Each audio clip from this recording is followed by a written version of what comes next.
I have no tolerance for the real world. Well, good thing we're watching the unreal world. Haha. Oh.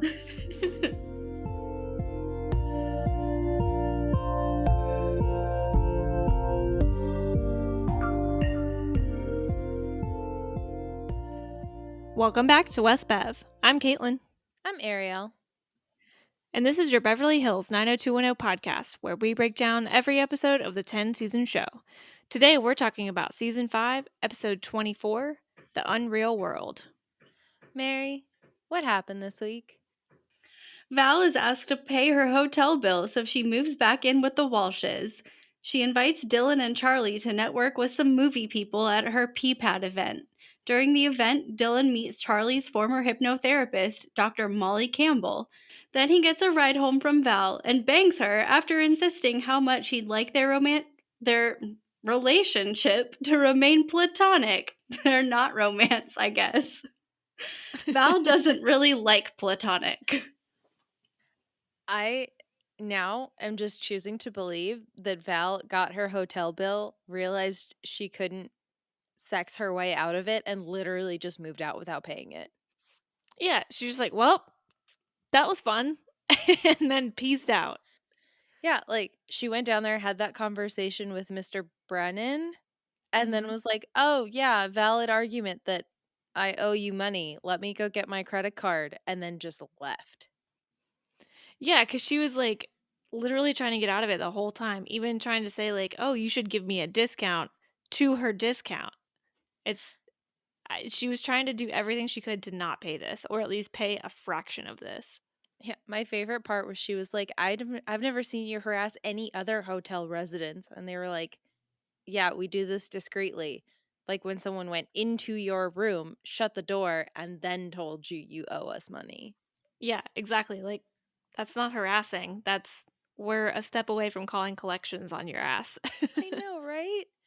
And okay, so there was like a short break between the last episode and this episode. It comes up in the Donna storyline. She mentions that she's been living with her parents for 3 weeks. Mm-hmm. So there's been 3 weeks since the last episode.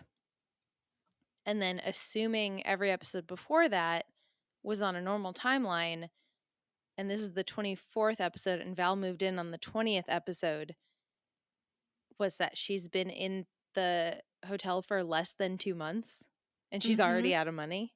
Yeah, she's already blown through it.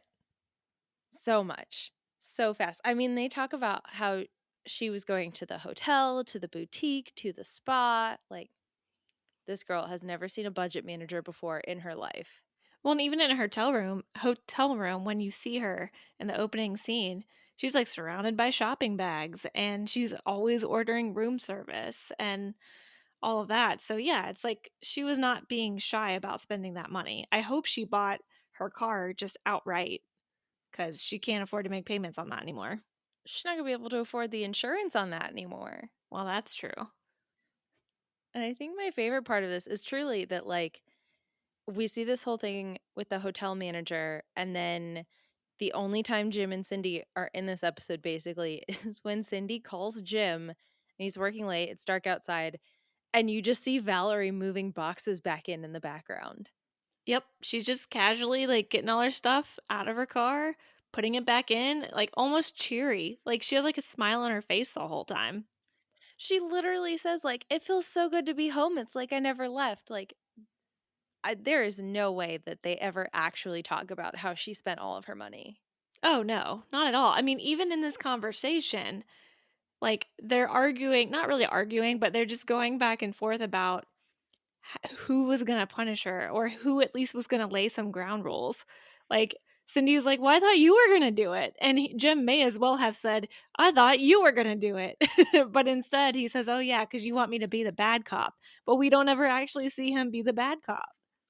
Yeah, I think I would have loved, like, so they're having this conversation now. I almost would have loved it more if this was like the next day after breakfast and Jim's like, "Well, Cindy told her this." And then Cindy's like, "No, I thought you told her that." And then Brandon's Yeah. like, "There are no rules in this house," and just leaves. Yeah. I mean, and that's a good segue because that next morning at breakfast, we see Brandon with Jim, which we'll get to all that is Brand in this episode. Oh, But I know. But basically, Jim even says, like, "Hey, I smelled something upstairs this morning and it sure wasn't incense." And Brandon doesn't like confirm or deny. So Jim knows it was pot, but even without Brandon's just non-committal response, but still isn't going to do anything about it. This is just classic Jim and Cindy. I do like Brandon really is a wall. She's like, I don't know, I just live here. Whatever. Yeah, I'm just here No sometimes. rules, no Yeah. punishment, nothing. And I guess, yeah, they do even say at that point that Val says she moved back because she was lonely. And then Brandon's like, well, I heard she spent all of her money, which, where did you hear that? Yeah, how would you have heard that? I mean, you don't really talk to Dylan, and nobody else except Ray has really hung out with her. I guess David and Claire, but they're so oblivious And to at least her goings on outside of the pee pad. yeah, and Ray's been gone for a month. So presumably, like, no one is paying attention to Valerie. Right, exactly. Like, because, we'll get to Claire and David later as well, but it honestly seems like they don't even really want to be a part of the P pad anymore. Yeah. I mean, which makes sense. They're college students. They've got stuff to do. So, yeah, I think the next time we see Valerie is when we see Dylan and Charlie, which, we saw last episode. Charlie had shown Dylan his script or a screenplay that he's working on. And so Dylan and Charlie are now working on it. So they're actually like breaking it down. They're doing research. They're making it look nice, all that good stuff. And Val walks in, talks to Dylan, and Charlie, just like every other boy on the show, is immediately enamored by Val. I know. Yeah. Like, and they just get along. I don't know. I guess we got like this weird start with Charlie where he was abrasive, but now he's just like happy go lucky, gets along with everyone guy. Because Val says she's throwing that sci fi movie premiere and like names the director or something. Charlie's like, oh my God, I know him. And Val's like, well, then you should totally come. Right. And really, Charlie, you can tell, is not that interested in the whole movie scene. He just uses it as a way to go hang out with Val because, like I said, he's immediately enamored by her, even though he knows a little bit about her from Dylan. Right. And like even Dylan at the end of this scene, I couldn't really figure out what was going on with his face, but he watches Val leave. And I was like, why are you doing that? Oh, this boy is conflicted. I mean, because this is literally like outside of drugs and alcohol, Dylan's biggest temptation. I mean, because she represents essentially everything that he shouldn't be doing, right? Because he even says Hmm. later in the episode that, like, I forget his exact words, but it's something along the lines of like, "Oh, you just provide me with drugs and alcohol, or tempt me with, drinking and doing drugs, or something like that." So it's like she's representative of everything that is bad in Dylan's life, or at least is a temptation in Dylan's life, and he can't help but like be mesmerized, but also like rationally and logically know he shouldn't be around her. But yet they end up, like Mary said, banging him anyway. Which, yeah, is Charlie a bad friend? I think Charlie, it's hard to say. I think Charlie's a good friend, but he's still probably got his own vices to go through. And we don't really know all that much about his background other than the fact that he was in rehab. So he has, a substance abuse issue, but we don't know what else, is going on with Charlie. And we know that the only reason I can see where you're saying is he a bad friend is because he's like clearly not stepping in or not hearing Dylan when he's saying like, no, we need to like not do this. That's what I mean. Like, he knows about Valerie, and like, even what, 2 weeks ago or 2 episodes ago, so a month ago, when Valerie like showed up at Dylan's with drugs, and that's why he ended up going to see Charlie. And yeah, so as soon as he meets her, Charlie should be like, I totally understand the temptation, and we're not going to go to that premiere. Yeah. I mean, I don't remember if Dylan actually said her name when he told her about I the girl. I think he did, because when he went to go see Charlie, I think Charlie was like, "Oh, is it Valerie or Kelly?" And then Oh, Dylan was like, that's "Oh, right. both." Yep. That's right. That's right. So, yeah. Okay. Man, Valerie must just be hella charming or something. Because Dylan even says, like, after, they get to the pee pad, they're at the premiere or whatever, Charlie's like, "Val isn't half bad." And he's like Dylan's like, "Yeah, she makes a good first impression." 'Cause she does. I mean, and like the Peapad's success lately is truly evidence of that. She got the flaming lips. Now she's got a movie premiere. Mhm. They got that charity telethon. Like none of it makes any sense, but apparently they're doing good work. Yeah, like, Val's booking all these events without their event bookers, David and Claire. Which I guess would then say, like, yeah, she blew through all of her money and couldn't stay at the hotel anymore, but I guess she's doing all right for herself. Yeah, who's cutting her paycheck at the pee pad? She is. She owns part of it. True. So at the premiere, when they first get there, yeah, Charlie and Dylan end up running into Dr. Campbell, which, for the sake of her being named, tells me that she's coming back. And that Dylan is going to get into hypnotherapy, which does seem like very him right now. And I feel like 2 seasons ago, he'd have been like, that's the stupidest thing I've ever heard of in my life. Oh, 100%. I mean, the fact that, like we talked about last episode, that Charlie has brought in words like karma and, things like that, which are things that Dylan's heard his entire life, or at least as long as Iris has been into it. And now he's hearing it from a peer, somebody he like trusts and who knows his past and or at least, his rehab stuff and all that. So maybe he's actually taking this to heart instead of just immediately dismissing it. Yeah, it'll be very interesting to see Dylan go to a hypnotherapist, especially considering the like very vivid dreams he was having while he was in a coma. Oh, yeah.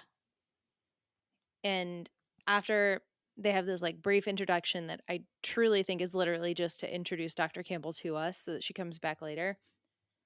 Dylan and Val like talk for a minute and Val's like, don't leave without coming to see me first.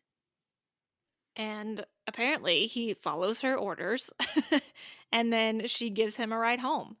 Um, this was kind of weird for me just because, like, we've talked a lot on this show about, you know, consent and being, I don't know, cognizant of your partner and just a lot of stuff like that, especially dealing with some of our harder episodes with, attempted rape and sexual assault and things like that. So I think it's time to talk about it the other way, right? From a Mm-hmm. woman to a man. Because let's face it, Val pushes buttons and she pushes limits and she pushes boundaries. And Dylan literally says he likes that they're platonic. And then, And then yeah. Val pushes. And I think, this is probably us projecting our own opinions on these things, but I think that the fact that this was written in the 90s and like, is of a different time, like people didn't view women harassing men the same way. And so, Mm. like, Val constantly trying to use her body to get her way does hit differently in 2021 than it did in 1995. I think it even hits different, more.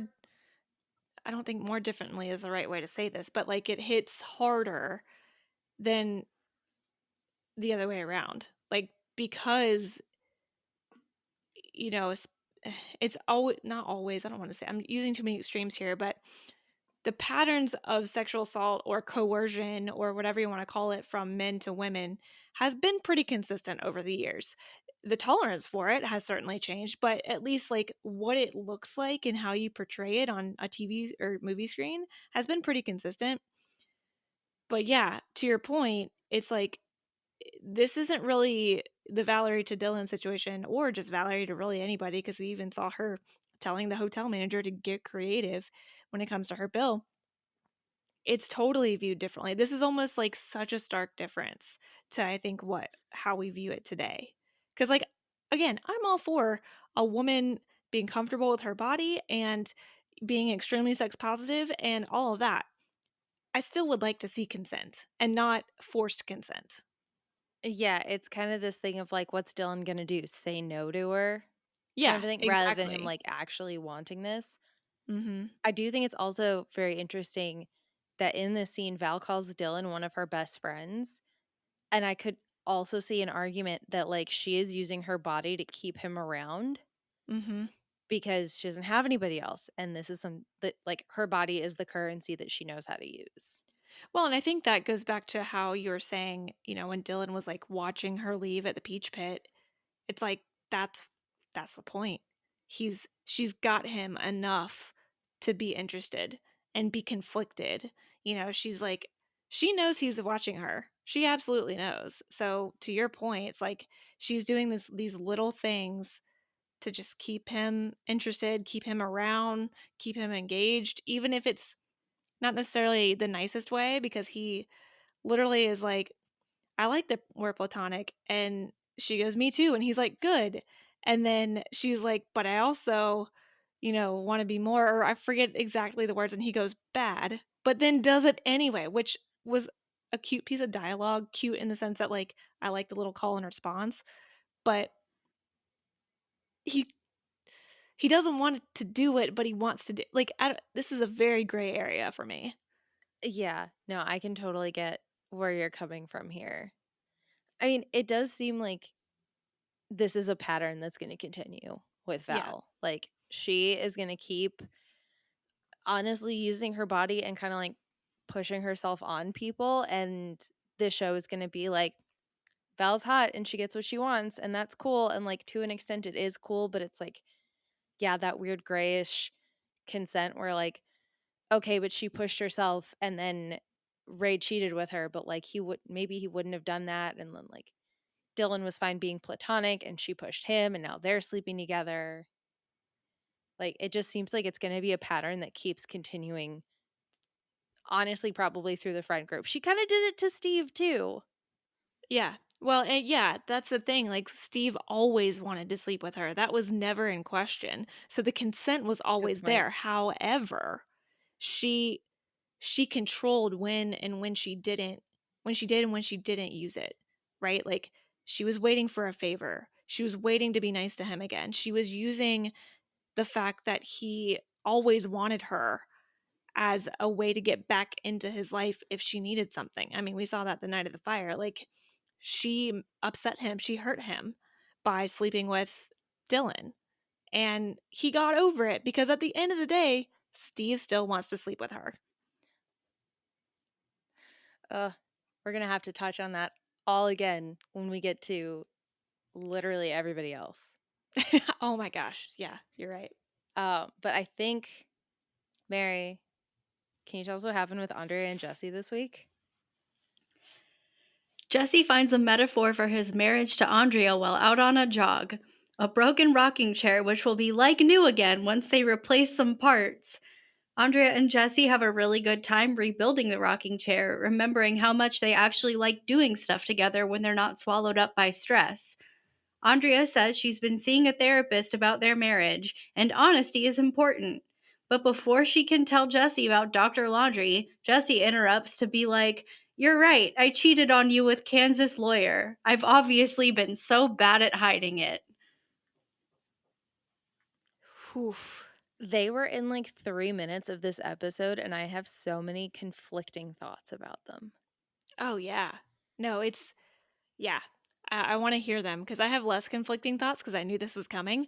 But yeah, hit me with them. I mean, I guess it's not conflicting thoughts, but it's like, it's a lot of thoughts for the amount of time they were on screen. Yeah, for Like, sure. when did Andrea start seeing a therapist? Why didn't she tell Jesse she was seeing a therapist? How did their finances work that he didn't know she was seeing a therapist? And like, the time, are they just like so oblivious to each other's schedules? Because like, I know we live in a digital age, but John and I have a shared calendar, and I know pretty much everything he does just for the sake of it's on the calendar.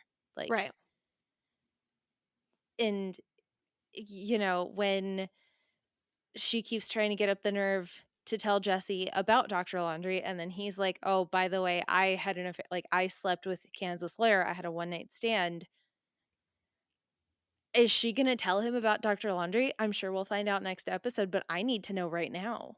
Yeah, I think that was the biggest thing is like, you know, Jesse's actually been quite excellent at hiding this, right? Yeah. And it's his guilt that's, making him read into whatever Andrea is saying, right? Because he has no idea that she's cheating on him, and she has no idea that he's cheating on her, and all of this. And I will say, for as much as I've thought that Andrea and Jesse didn't have chemistry, seeing them happy together made me think, oh, wait, there's a reason we liked them when they started dating. You know, it kind of Right? gave me these little flashbacks when Jesse was playing football. Was it football? Whatever he was doing. He was playing something Soccer, outside, football, one of those. a sport. And Andrea would go to the game, softball. I think it was softball. Oh, yeah, I think you're right. And, you know, there are little dates, like meeting his family, like things like that. Like there's memories there. And clearly I got sucked into this narrative of them trying to repair by remembering. Um, But yeah, it's just wild that we, like you said, we get, I think, 3 total scenes, right? We get the beginning of the metaphor. We get them, you know, engaging with each other and painting the rocking chair. They actually like have some intimacy where they start making out and all that stuff. And then the next morning, the bubble pops, Mhm. right? And yeah, to your point, why didn't we know that Andrea was in therapy, and why didn't we get those scenes? Right? Like, that's the thing that gets me is I I feel like, unfortunately, I really think that this relationship is just not repairable. Like, unlike the rocking chair, they cannot put a new coat of paint on it and it's good as new. Right. Like, the idea that she was secretly seeing a therapist, which I feel like presumes she's either hiding something from Jesse or worried about what Jesse's going to think about the fact that she's seeking therapy, which anybody that listens to this show knows that we advocate for therapy pretty much every episode, if not every other episode. Mm-hmm. And like, yeah, the idea that they were working on this rocking chair together and having such a good time, but like anytime they're under a lot of stress, which when you're a doctor and your husband is a lawyer and you're 18 with a baby is going to be a lot of time and they're not handling it well. Like, I have a lot of Yeah, feelings. I know, and all of them, all the feelings that you're probably feeling are almost probably are centered around the fact that we have so little information, right? Like we just got this bombshell dropped on us by Jesse. We never even saw him. We saw him one time when he was not in California, right? And it was just him over the phone. And he You was know, in his hotel room by himself. exactly. We've seen Andrea pretty much only with Dr. Laundrie or talking to Dylan about it, and that's about it. There was a couple of other small scenes with her in them, but for the most part, there's just a lot of missing pieces to kind of see this crumble. And the times we've seen Jesse and Andrea together, they've been fighting. They're not spending time with each other. They're fighting with Hannah in the room, like all of that stuff. So when we get to this like bombshell scene, and the fact that we don't get to see the payoff is definitely a cliffhanger moment, right? Like that's for next week, you know, Mhm. like, you know, cue voiceover here. But I'm worried that Andrea is just going to throw this in his face and she's going to get off scot free. I am also very worried about this because like she was so worried about telling the truth and then finding out that he also was not truthful. Like I have very little faith in Andrea as a character anymore that she's going to do the right thing. That's the problem with Andrea. It's been such a character annihilation since they gave her a baby at 19. Mhm. And I'm not faulting the storyline. Like I think you can have that storyline. That is a realistic and relatable storyline. I think that happens so often, and that story is not often told. I think the challenge is you've not given us any way to redeem Andrea. You know, like I think it's totally fine to have a storyline where you lose yourself when you become a young mother, Mhm. and your other dreams seemingly go away. That's absolutely great and fine, and we're here for it. I think the challenge is since that point, Andrea sort of hit rock bottom last week, right? Because she found out that Dr. Laundrie didn't want to be with her like that. Mhm. So this was supposed to be the fallout from that. And we hear things like, I'm going to therapy. How long have you been going to therapy? A day? Has it been the last 3 weeks? Because that would have been great information to know. So I think it's like we need a reason to root for her again. And we don't have it because now they've opened the door to say, hey, your husband's also cheating on you and you didn't say anything and he did first, so you can be mad at him. They've given permission for her to just be mad instead of admitting fault, using her literal therapist words by saying, what did she say? How essential honesty is to the marriage, right? Because now the marriage is blown up. She doesn't have to be honest anymore. Mm-hmm. Which I think is really interesting that, I don't know, maybe it's because they're married that we're viewing this a little bit differently, but like, I'm trying to remember how we viewed it in the past when like Brenda and Dylan kept cheating on each other and they would like come clean on it. And we were just like, just break up. And now we're just like, Andrea's been assassinated. I think it would be different if we didn't know if okay. I think it would be different for Brenda and Dylan if we didn't know them to be pretty chaotic human beings, right? Like, That's fair. we've been taught that Andrea is the overachiever. She is the moral compass, and to some degree, she, you know, knew what to say to Brandon to make him run for president or keep running for Multiple president or times. whatever multiple times. She has even been there for Dylan in times that he needed somebody and nobody else was there, right? Like, we've seen her kind of be I hate to say this, but like the mother figure of the group, whether it's because she's oldest or just other, she's just been that kind of voice of reason. So now when she's no longer being that, we don't know what to do with her. We don't know if she should stay with Jesse and be honest with him and have them work on their marriage, or we don't know if they should just get divorced and end it, or we don't even know if she should be on the show at this point. If you really think about it, what is her purpose? They haven't really, there's been no indication that she's going to get this kind of redemption arc, in my opinion. So what do we do? What do we think? Where can she go from here? Whereas with Brenda and Dylan, they've always been chaotic. And the fact that they were pretty much honest with each other from day one about their cheating, at least not the Kelly stuff, but the other But then the stuff. Kelly stuff did blow up and like, okay. You know what I'm Maybe I, saying? Like, there's just a little difference in characters that this is just so off the wall for her. Whereas with Brenda and Dylan, not that it, and now I'm kind of contradicting myself because I'm thinking like I'm holding them to different standards. And that was that's what me. I was That's a thinking. me problem. But I don't know. I think the show holds Andrea to a different standard. Yeah. Also, we're also thinking about Brenda and Dylan as like a teenage high school relationship, whereas Andrea and Jesse they're in their first adult relationship pretty much. They're married with a kid and like, yeah, they're still young, but yeah, it's a more adult relationship than when you're 16. Stakes are higher. Yeah. And the thing is, I feel like the show could do something interesting to like redeem Andrea's character and like redeem her and Jesse's relationship. I just think like, I think TV, you could do that. I think this might be the wrong show when 6 of the other characters this week did a fake The Real World. Yeah. No, 100%. It's almost like Andrea, the character, has outgrown the show, which is Mm-hmm. weird to even think about because it's created for the show, Right? But like, yeah, maybe she should have gone to Yale.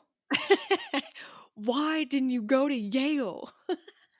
Also, totally unrelated, but when you were talking about how we kind of see Andrea as like the mother figure, and like, yeah, part of it is because she's older and the way they dress her is very momish. Mm-hmm.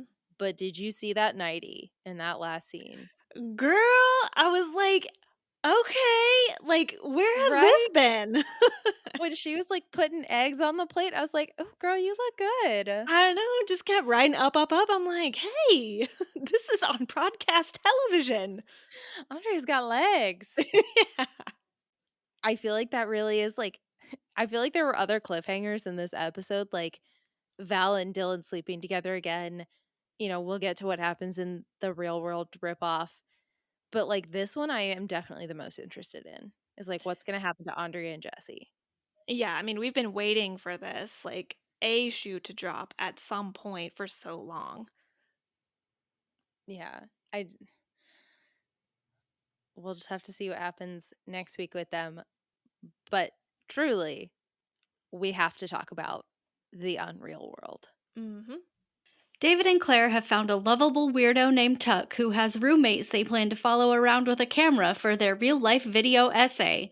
Except Tuck's roommates are mad at him and change their mind. David switches up the cast list. Donna is Scarlett, the English musician. David is Andy, who is in love with her. Both hers. Both hims, too. You get what I'm saying. Kelly is Trish, a girl who loves to party. Steve is Todd, I think. I was distracted by the cowboy outfit and tragic backstory.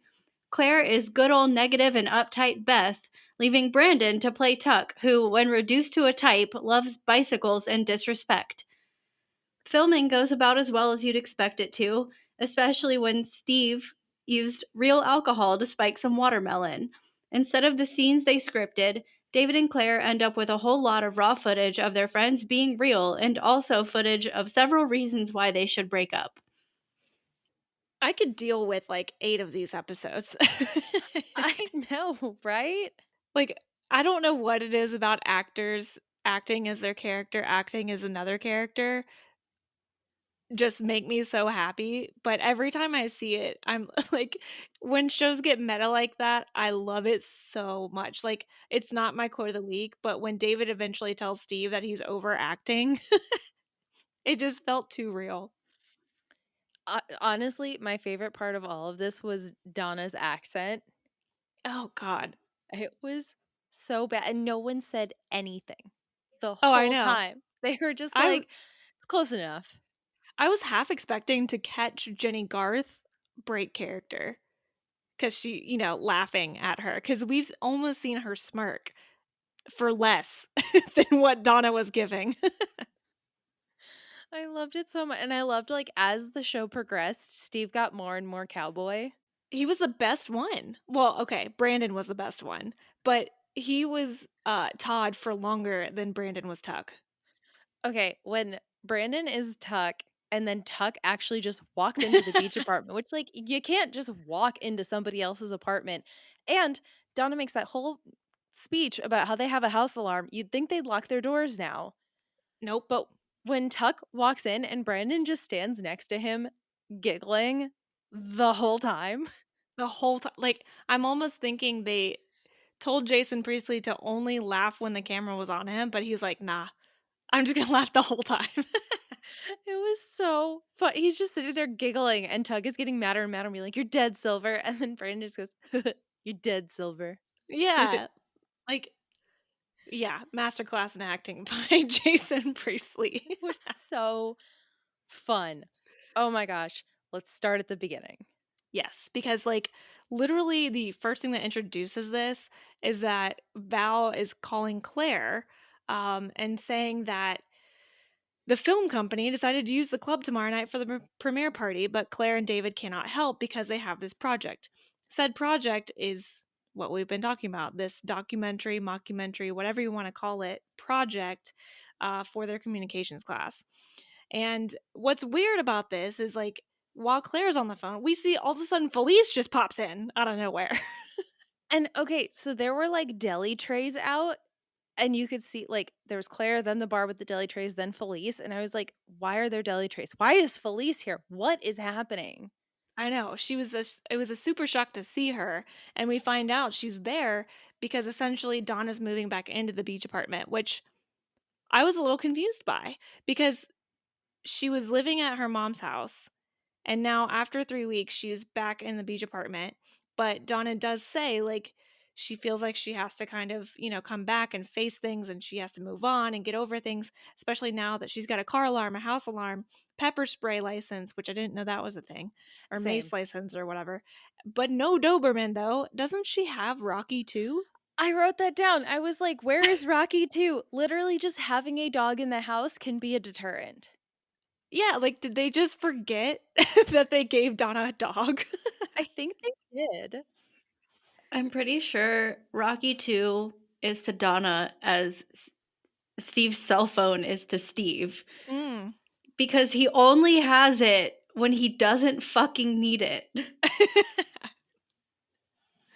Oh, man. Yeah, poor Rocky too. Just pour one out for him real quick.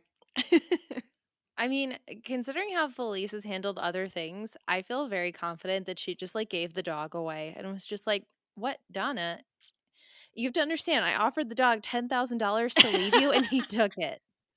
He had an opportunity. What can you can't blame him. So Felice goes to leave and she thanks David and she's like, "Oh my God, I almost wish you were still living at the beach apartment." So Donna is like, "Mom, what are you up to? You never liked David living in the beach apartment." And Felice is like, "Well, yeah, he might be with Claire, but he cares about you. It's all over his face." Pan over to David, who is just holding a giant handful of carrots and Just snacking on him. just staring at the camera. And I was like, am I supposed to be falling in love with this little boy holding a handful of carrots? No, because he still got that dumb haircut. And that stupid facial hair. But yeah, so apparently Felice is Team David now, even though she never has been in the past. I think it's just because she's not Team Ray. She's so anti-Team Yeah. Ray, which, so I can only assume Jamie Walters was like doing something with his career and that's why they like wrote him out to go on this tour. Like Mm-hmm. he actually did have an album come out in 2014 or 2014. Oh my goodness. 1994. So I wonder if he was like on tour with that. Yeah, could have But been. I feel like this is also character assassination to Ray that Donna gets violently attacked in her apartment and he does not come home to see her. Right, right. Or that we don't even know if he actually knows about it or not. Yeah, as soon as like they were saying things and Donna was like, Ray is still in the picture. And I was like, that's a good point. Where is Ray? Mm-hmm. I mean, we talk about how fans can't like separate actors and characters. And like this is Ray is just going downhill so fast. And I feel really bad about it. Yeah, like I would feel less bad if, or hold on, I would feel, I would feel better about it if he hadn't already cheated on Donna and just Mm-hmm. tried to like Irish goodbye his way out of it, but then had to say goodbye. Mm-hmm. And but yeah, it still sucks for Jamie Walters. He's like, bruh, I came on this show because it would give me good publicity, and now people hate me. Donna should also be very hurt by this. She is handling all of this so very well. And like Mm-hmm. that makes me happy, but like also like a little worried that we did a whole like assault for sweeps week and are just like, she's over it now. 3 weeks is enough time to handle your grief. I know, and like the PTSD of being in your own bedroom at night. Yep. But it doesn't matter because like we have to keep going with this real world story. And Claire and David drive up to campus. They like run into Tuck, who Claire can't stand, and they're like, "Oh yeah, we start this whole project tomorrow." And the Tuckster says that that won't fly because his roommates are mad at him. Which doesn't make sense, but okay, that's fine, whatever. And then this essentially causes Claire, because she already hates Tuck and because she essentially like has to tie all this up together herself, and is not controlling in a way that she's very type A, all Mm-hmm. that. This causes her to get mad at David for not doing the one job that she probably gave him to do: secure the location, make sure that the folks that we signed up to do this are all in. Um, and she says something that I very much identify with. She's like, you know what? There's a reason why I'm a control freak, and that is because everyone in this world seems to be a flake. And now I don't exactly think that everyone's a flake, but it's one of those situations where what she means by that is I can't control how other people do it, so I'm just going to do it myself. And I know how I do things. I can't trust other people. And that is like most of the way that I feel about when I work with people. I'm like, no, no, no, I'll just do it because I know my work. I know when I'm going to get it done. I know how I'm going to get it done. So that's probably a flaw in my personality, but hey, I feel seen by Claire. I mean, I think the thing is like we have seen historically that like David doesn't put all these things together. Like Claire is the one that's actually making all this stuff happen. I mean, she says here that she wrote a 20-page proposal for this video. And like David's plan B later, it comes much later in the episode, but at one point, aren't they like, isn't he going to recognize us if we're in the video and we're in his class? Like, David's plan B is bad. It's essentially just like luck. His plan B is like, we'll figure it out. It's fine. It'll all work out. I'll wear glasses. No one will recognize me. David has watched too It's much Superman.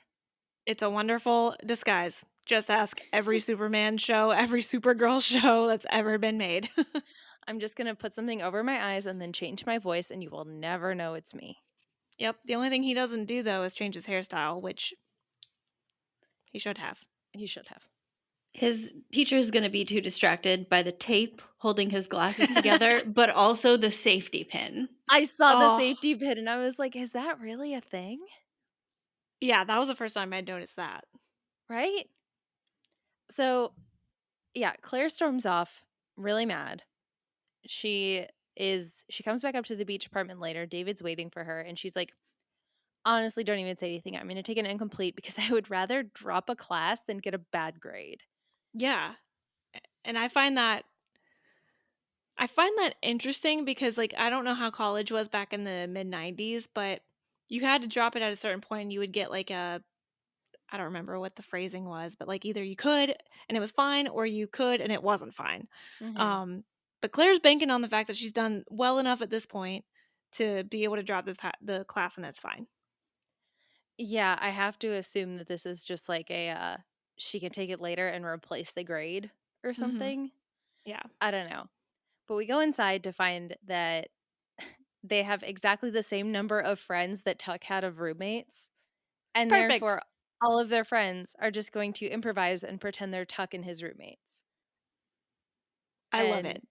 I loved it so much. And like Mary already went through the cast, so I'm not totally going to repeat it, except for when Claire says that she has to play Beth, who is negative and uptight. And David goes, oh, I know. It's the whole typecasting thing.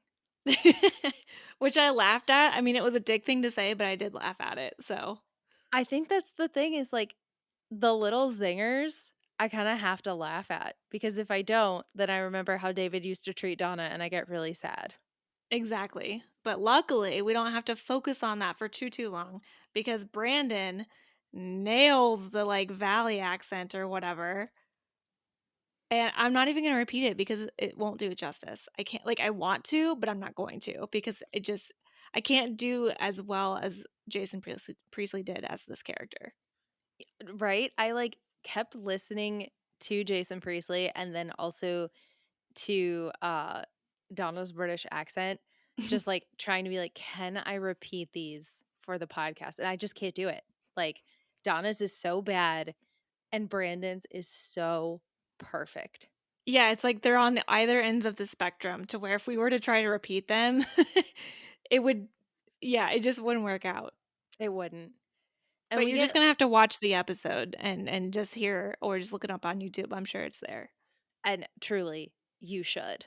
Like, even if you have watched this episode so many times, you should just go rewatch it right now. Like, just pause, go look it up. We'll wait, and then come back. Yeah. So, there's one little scene that night where Claire is trying to script the whole day the next day because she's a control freak and type A and blah, blah, blah, and wants to make sure that they have everything ready. And she's like scripting things that seem real, like getting an argument over somebody eating your food or leaving your kitchen a mess, which is totally true. I still remember my sophomore year roommate who would cook and she'd cook like really good stuff, but then she wouldn't clean it up. So she'd leave collard greens on the stove and then leave for the weekend. Oh, man. Yeah. Classic, like, college confrontation. Yeah, I still remember it. And that was over a decade ago. But yeah, like Claire's wanting to go through all that and make sure we have everything. Then she has the idea that, like, the professor might recognize them. But then David kind of says, like, well, what about my ideas? We do use your ideas when they're good. Right. And then she kind of proves it by saying, Whose idea was it to have David play the guy who has a crush on Donna's character? Which he then proves her point by saying, "Good night, Donna." Because he's so sleepy and has fallen asleep or almost asleep. And then Claire's like, what now? And then Claire storms out. David has the audacity to say, what did I do? I just love the idea of other people in his dorm, like getting ready to go to bed. They're like laying in bed reading or like doing some late night studying, and all of a sudden they just hear David Silver, the kid who just showed up this semester, be like, "What did I do?" I'm I'd be like, like, I'd immediately go to my door and be like, "Is there a fight? Can I can hear I it?" hear it? So the next morning, we get a brief scene at the Walshes. Brandon and Jim are talking about Valerie, but first, Brandon comes down in this like aloha surfer suit shirt with a tie-dye underneath, and he starts speaking in like his surfer lingo, and then he says, "I'm no Brenda Walsh, but I think I'm getting the hang of playing someone obnoxious." Which I was like, is that meta? So, like, if you replace Brenda Walsh with Shannon Doherty, because they all hated her, I don't know. But I did like the comment because, yeah, like, obviously Brenda's an actress and she's trying to make it as an actress. And Brandon's just like, yeah, this is pretty easy. And I love the idea that they're just like, there's an acting gene in the Walshes, and like Brandon has never had to use it before, but now he's just like, I kind of like this. This is fun. I also am just putting it into my own headcanon that when they all found out they were doing this, half of them called Brenda to be like, "Can you give me some tips? What does a British accent sound like, Brenda?" And that's why it's so bad, because Brenda's accents were so bad. Oh, man. I love that idea, especially for Kelly's portrayal of Trish too, because she nails it. Like, I think besides Brandon as Tuck, and to an extent Steve, like, she's one of the better ones, mostly because she goes method with it and gets drunk. So, Oh my gosh, I cannot believe she was just like, "Okay, yeah," and just yeah. kept eating watermelon. I mean, honestly, they wanted real, they're getting real. Yeah, Like, exactly. and I mean, we've also seen that Kelly has like self-image issues, so I bet getting drunk and like pretending to be a Valley party girl like was easier and also much more fun to do than like having to do it just by yourself. Oh, for sure. Yeah, I mean, even when we see, like, at the beach apartment when David's setting the scene with Kelly, Claire, and Donna, they have no script, they have to improvise, like, we start to hear Donna's accent, we hear Steve's southern accent, and it's like we see all of them start to build up these characters, and yeah, they don't have a script, which is kind of interesting. I guess they're just told, like, say this, say this, say this, and go. And they have to cut because David says that Steve's overacting as Todd, which is hilarious that there's anything to overact about because there was no script. I know, it was the first scene and David has just decided like we never decided what acting was, but this is not it. Yeah, exactly. And what's even better is, like, Steve gets a phone call, so he's taken out of the scene for a second, and Claire accidentally they start rolling again, and Claire accidentally calls Steve by Steve and not Todd, so they have to cut again. But then Claire grabs the camera when she overhears Steve's cell phone or regular phone, my bad, conversation. Because once they're off the phone, Steve says that that was Celeste and she's getting married. Yeah, and I love that everyone was like, "Oh, to that guy she met in Hawaii?" And he's like, "No, someone else." Someone else. He's a Navy guy. They've only known each other for 3 months and they're getting married before he goes back to the Navy or whatever. So, the next scene that they start filming is uh first of all, it is scene 4, take 20. Made me Nice. giggle. And Donna is quote unquote playing the keyboard, and David is wearing his broken glasses and just like staring lovingly at her, and it is so obviously like a recording of Moonlight Sonata. And then Mhm. she like picks up her hands to fix her hair. And she's like, "Oh, no, I'm still playing." I just like I just love it. love all of it. I think the most, like, unreal world, real world shot that they got was Steve as Todd filling up the watermelon with vodka because he's like, I'm gonna play a little prank on Trish, and like starts pouring the vodka in the watermelon and then hides it when like Tuck comes in and like all that kind of stuff. So that was probably the most authentic, which was great because that is actually something Steve would do. I loved it so much when he goes to hide it with his arm and you can very clearly still see the bottle of vodka. Yep, but if like Kelly entered in from, his other side, she probably wouldn't see it. I wrote in my notes that this wasn't Steve acting. This was just Steve being Steve with an accent. Exactly. I This mean, is Cowboy Steve. to be fair, so like, real Tuck comes in, starts yelling. Brandon stands there laughing. Claire is convinced. She was like, I knew something was going to go wrong. And David's like, let me go talk to him. I will fix everything. And then regular Steve, not Cowboy Steve, tells Kelly that he really spiked the watermelon. And she's just like, yeah, and keeps eating. And he's like, should have gone with Everclear. Which, whoa! I mean, to be fair, like, he has told everyone now. He's like, don't eat this. It is spiked. And she still like went for it. And he's like, well, if we have to do this all day, we might as well be hammered. Exactly. He's like, well, I guess it's vodka, but man, we should have gone with the real bad shit and just get everyone absolutely hammered by noon. Which is hilarious that the fake storyline was that he was pouring vodka into his orange juice and having screwdrivers and like some random day at home with like a bunch of sober people. So he was supposed to have a drinking problem. And then like he does proceed to get the entire cast and crew drunk. Yep. Then we get like a weird scene because like Donna's just talking again Mm-hmm. to no one. And I guess it's She's doing supposed to a be like, confessional. yeah, she's doing a confessional, the talking head, whatever. And it's so bad, but she uses the word proletariat. And David's just giggling the whole time. And then she's like, oh, I've never used that word before. And he was like, no, no, no, that was perfect. And apparently, this is when David tells Donna, because now they've like cut or whatever. And now it's just David and Donna. Tuck was going to sue them. On what grounds? Right. Like, for what exactly? Like, telling them they could be in the thing and then not doing Right? it? Defamation? Like, it doesn't seem like he was doing anything. No, he was literally like, Brandon was literally being exactly like Tuck. I don't know how you could even say that was like defamation. Yeah, but apparently he will not sue them if David does a documentary on mountain biking and lets Tuck star in it, which I feel like if Tuck actually had grounds to sue, that this is the easiest way to get out of it because that just means David has to sit there and listen to him talk for 2 hours and like film him just like riding his bike around for an hour and a half and be like, we got all the footage we need.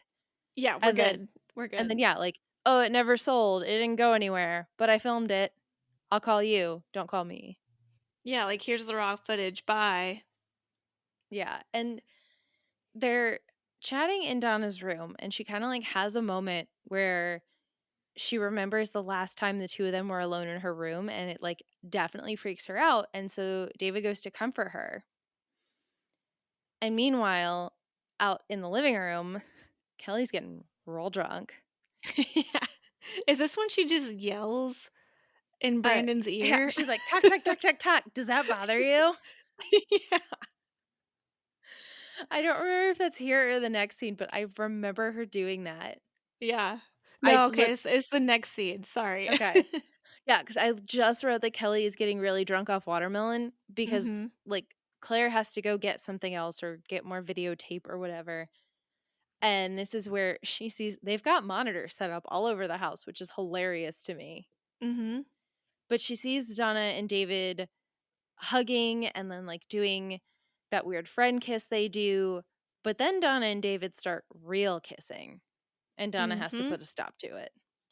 Right. And at this point, which, we will absolutely get to this because it is a big catalyst in this entire episode, but I was like, no, like, no more cheating. Seriously, I did not expect that to really come up the way it did in this episode, and honestly, like, I would not wanna cheat on Claire. She scares me. Yeah, she is dangerous because she's so smart, because she's so determined, because she's so like, I have no problem cutting all ties with you and being mean to you. Like, she's Right? very much that girl. Right? Like, I to be fair, I wouldn't want to cheat on anybody because that's just not my thing, but, like, Claire legitimately scared. Like, Claire is like Valerie scary in the way of, like, I Yeah. do not wanna cross you because you are too much smarter than me, and I will come to regret it. It's so weird. Yeah, you say that Claire and Valerie are very similar, and they are. It's just in a very different way. Like, it's Valerie can be two-faced, Mhm. right? But she's very secure in who she is. Claire is also very secure in who she is, but she only like gives off her one true authentic self and is just like, screw you if you don't like it. I am It's just me and this is all. it's just a very aggressive one true self. Yeah, she's very direct and blunt and she doesn't care. Yeah, like, Val pretends that she doesn't have that, and that's her other side, but Claire is just like, "No, this is me," and, like, she's not gonna go to the lengths that Valerie does, but Yeah, she's also not gonna pretend to be nice to you to your face. exactly. Because Exactly. quite literally, the next thing we see is Claire's filming Donna and David dancing together by themselves while everyone else is sitting there, and she's like, "I'm bored, this is dumb," and then makes David film her and Steve dancing together, and then she just goes, like, right for it and starts kissing Steve. And of course, Steve is the perfect one to do that with because he's just like, whoa. I Well, know, all I right then. I don't remember what he says later, but he was like, "That was great." Sorry. Yeah, he's like, "Oh, cool. Oh, my bad." Like, very Steve, like, "Yeah, I'll take that," but then, "Oh, wait, yeah, I guess she is dating David." Huh, I feel like he's like, "Oh, that was, like, real and not pretend. Right, right, like, My it bad." dawned on him. Yeah. Yeah, and the only reason she stops making out with him is because the phone is ringing and everyone's so weirded out by her kissing Steve. She's like, "All right, fine, I'll go get it." Yep. Turns out it's Jackie calling for Kelly, and she tells Kelly that she's gonna have Mel ask Mel to move back in with her, and Kelly loses it. She goes off, and I wrote it all down. She says, in her drunken state, but no less accurate, "What is with you guys? Why are you always letting us down? Why is it so impossible to be faithful?" I mean, Mel cheated on Jackie, right? You had Emily. She points to Brandon. Might I add, this is the first time she has addressed the elephant in the room. Mhm. David, being like his father, had Ariel. The examples are endless. And then I thought, pot meat kettle? I know, right? I was like, you were also on the other like, you were on that side of the thing." Which, like, don't get me wrong. I think the boys needed to be called out because Mhm. of course, this is what we do on this podcast is we call them out all the time for cheating. We're like, what is with the infidelity? But that's what she says. She didn't say faithful. She says, why is it so impossible to be? No, she did. Yeah, Yeah, she said she says faithful. Okay. Said yeah. the word infidelity and suddenly like my brain turned to mush. Well, because then she keeps going, like, Donna is like, "Well, Ray hasn't cheated on her," and all of the viewers are, like, tugging on their collars like, "Oh, we should see ourselves Mm-hmm. out." Yep. And then Steve should have shut his mouth because she would not have turned on him if he hadn't said anything. But he goes, "Well, I didn't cheat on you." And she's like, "You did cheat on Celeste. Okay, bye-bye." And that's probably why she's marrying a frog man. Like, and that's the thing. And like when Donna says Ray hadn't cheated on her, Kelly thinks that she has a side piece or he has a side piece. I know, and, like, she's not Our wrong. girl's intuitive. Our girl knows. It it's wild to me how smart she can be sometimes. Yeah. And, yeah, she storms off, and then Brandon goes, "Thanks for such a great time, Silver," like it's David's fault that Kelly got upset and not Jackie's fault. Right, right. Like clearly Kelly was triggered by whatever Jackie said and the fact that she's drunk, so everything was heightened. And she's not wrong. Like nothing she said No. was inaccurate or anything. It's just she failed to mention like I mean, I even cheated with Dylan on my best friend, like whatever. Like that would have been maybe a good thing to say just to at least acknowledge that this group cannot be faithful to one another, but I get the point. And I actually kind of love that it was Kelly because she's the most intuitive out of the group, I guess. Honestly, same. And even like this next scene where like Kelly has stormed out and she's in her room and David's like, "Oh, we should just call this. This has been a total disaster. I don't want to do this anymore." And then Donna says that it failed because their real personalities kept coming through. And then Claire is just like, "Oh, let's keep this going." Mhm. And she calls out how David has been looking at Donna all day. She asks David point blank, she's like, "Do you still love Donna?" And this is when Steve is just like, "Oh, this is good." This is my moment. I love that he's sitting there and they're all doing all this stuff and he's just like, "I'm gonna save the day by recording all of this." They're gonna get an A on this project. Which, like, yeah, they probably will, but I don't think they wanna rewatch this. Yeah, definitely not. And what's crazy is that then David does admit in front of God and everyone that he still has feelings for Donna. And then Claire weirdly admits that she still wants to be with Brandon. That felt a little off to me. Like, Right? I could It was understand her still having a crush or thinking Brandon's cute or something like that, but not straight up like, yeah, I'd rather date him than you. like they literally never went anywhere. He turned her down so many times and then when he finally gave in, Kelly showed up and I mean, this whole thing is to go back to the idea that they get to later of like when when you break up with someone uh no, when someone breaks up with you never really get over that person. You always think Right. about the road not traveled. Which, I mean, to be fair, I think there's a lot of truth to that, because it wasn't you ending the relationship. Like, it got ended for you, whether or not you were ready for it to end. Yeah, it's a very interesting like turn that this episode took Hmm. because like it just they start all talking about like, "Oh yeah, I do feel that way." And then like, Jesse and Andrea are off doing something completely different and you know that Andrea has spent at least some time thinking like, "Well, what would have happened if Peter and I had left?" And like, instead I have this. Right. Exactly. And I mean, meanwhile, Kelly is still super drunk. Um, but we get some very real talk from Kelly because we get some things acknowledged that honestly, I thought we'd never get payoff on. I know Um, this is something that we've talked about of where like we said that Kelly is going to hold it against Brandon for not being there on the night of the fire and Brandon is going to feel guilty because of what he did. right. And here And it so, is. yeah, because finally Kelly says, "You weren't there when I needed you the most." And then Brandon doesn't really act like he doesn't know what she's talking about, but, he lets her spell it out. She's like, "I'm talking about the fire night when you were Which with Emily." I say that is a very Brandon thing to be like, I don't know what you're talking about. And then her be like, all right, fine, I will tell you what it is. Right. And then he And says, I already apologized for that. And this was my favorite part is when she goes, what'd you do that you have to be sorry for? yeah. And then what does Brandon say there is that she's talking in non sequiturs? I don't remember because I know then she's like, I think I deserve to know what happened between you and Emily while I was trapped. And Brandon's like, we Yeah. didn't sleep together. We just kissed goodbye.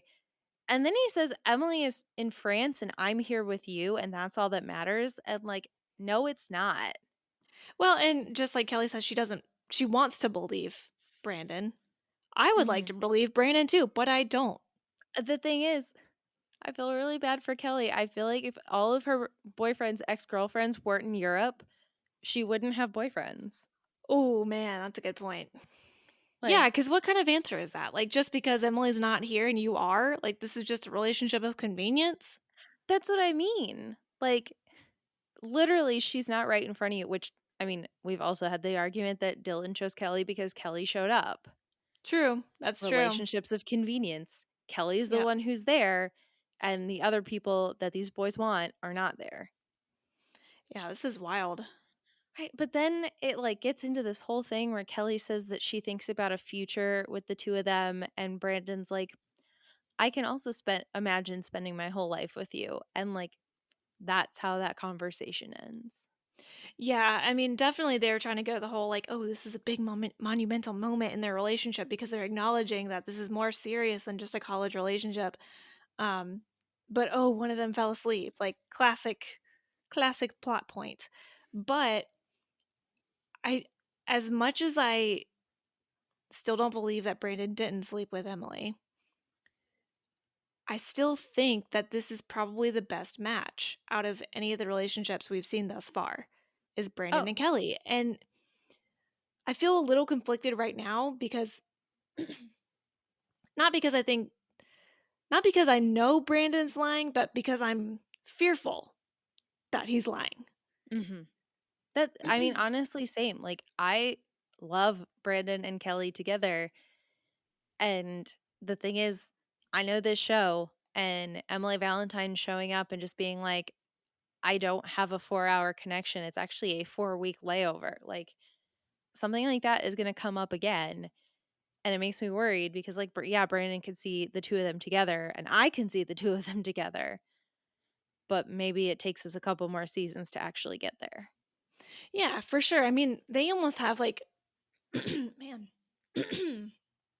They almost have like a Zach and Kelly vibe from Saved by the Bell, which is kind of Mm. funny because Kelly Kapowski is played by Tiffany Amber Thiessen. But they took, a roundabout way to get to Endgame too. Mhm. Granted, it was in a comedy, not a drama, but still, I just get that kind of vibe where it's like wholesome boy, wholesome girl, eventually end up together.